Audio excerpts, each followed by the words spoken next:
All right, today we're talking about linear functions. What you need to know about linear functions, a linear equation is an equation whose graph is a line. It forms a line. Yesterday we talked about f of x was equal to 4x plus 2 or something like that. That's a linear function in a linear equation, right? Because when you graph those on a ordered or a coordinate plane, it becomes a line. That's like what you saw on problem number 4 from yesterday's homework. A linear equation is also a function, okay? So it's a function because the domain is only paired with one of the range, all right? All right, you need to write this down. This is what a lot of your homework's going to look like. It's going to say find 4 solutions for the linear equation y equals 7x.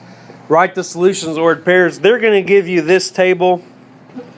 Okay, they'll even give you the x coordinates, but they'll say write them as ordered pairs. So if you want, okay, I would add an extension to the table that they give you here. Okay, it's going to save you another step of writing them out. You can write them out at the bottom if you want, but I would write your table just like that. It'd save you some room. What they do is they give you the x coordinates, but I'm going to let you pick them today. I'm going to show you the ones I like. It's probably the ones they'll pick too. Your x coordinates, remember, are your input, right? Your y coordinates are your output. Your x coordinates are your independent variable, which we said independent variables are chosen.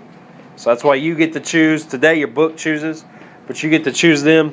The easy ones I like are -1, 0, 1, and 2. All right?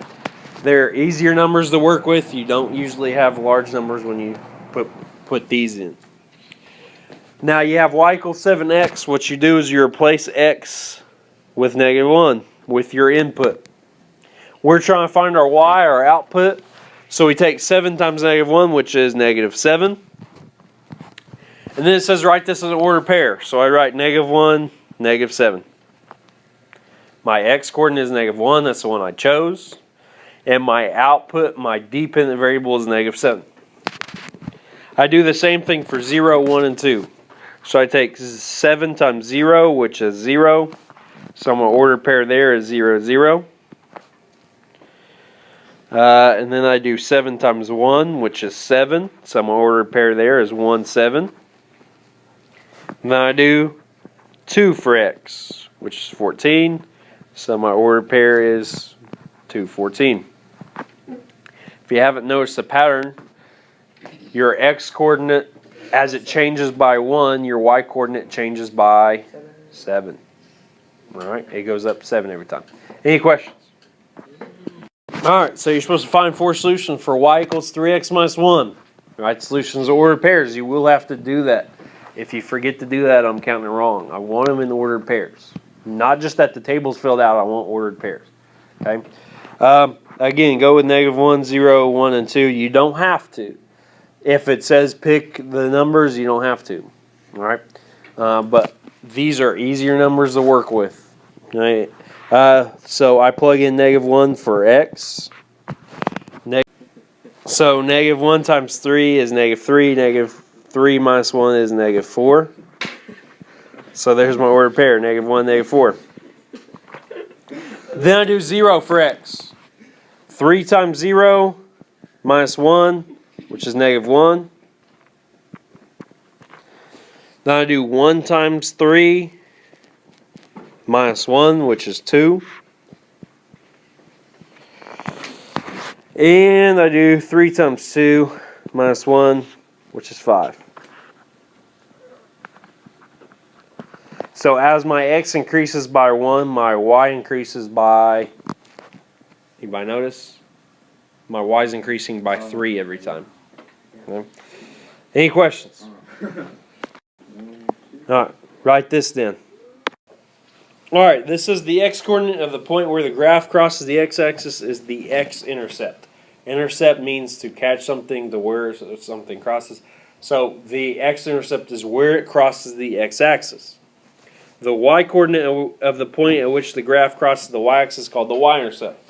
We talk a lot about y-intercept. We use it later on. I'm going to show you a formula that uses y-intercept. It's where it crosses the y-axis.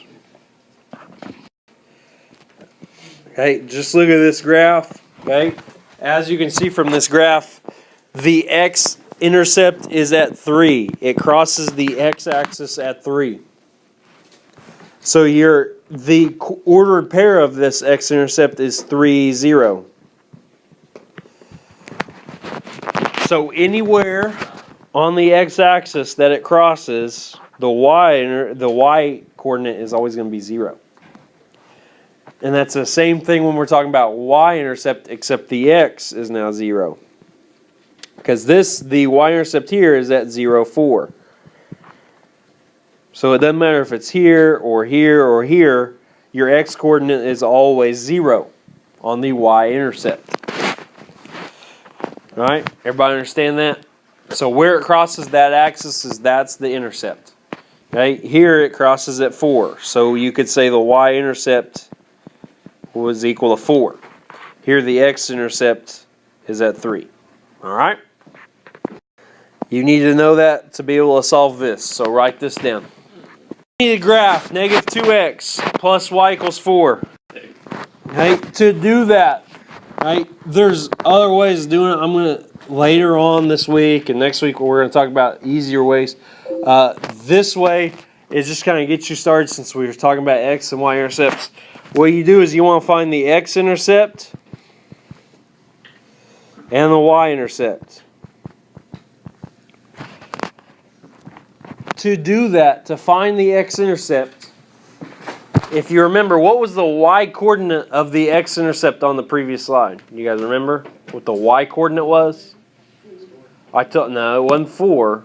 That was the y-intercept.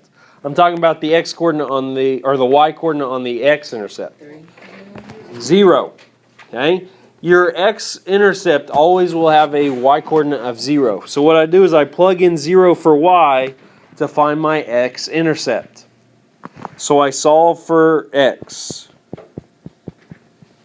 I divide by negative 2. What's 4 divided by negative 2? Negative 2. So this crosses the x-intercept at negative 2. Now I want to find the y-intercept. So instead of plugging in 0 for y, I plug in 0 for x, which leads me to that. So my y-intercept's 4. So you draw the dots, you connect them, and there's your graph. That's all you have to do. Now later on, you'll want to have at least 3 points on line, but with this, you only need to do 2. All right, any questions?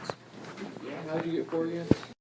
So it says graph y equals x minus 4. So what I want to do is I want to find the x-intercept and the y-intercept. I find the x-intercept by plugging in 0 for y. Okay? 0 for the opposite one. If you're trying to find x, you plug in 0 for y. That gives me this. 0 is equal to x minus 4. I need to get x by itself, so I would add 4 to both sides. So the x-intercept is at 4. Now I need to find the y-intercept. Where does it cross on the y-axis? So I plug in 0 for the x-coordinate, which 0 minus 4 is negative 4. So y equals negative 4. So my y-intercept is negative 4. So there's my 2 dots. And I just draw a line to connect them. All right, here's your assignment.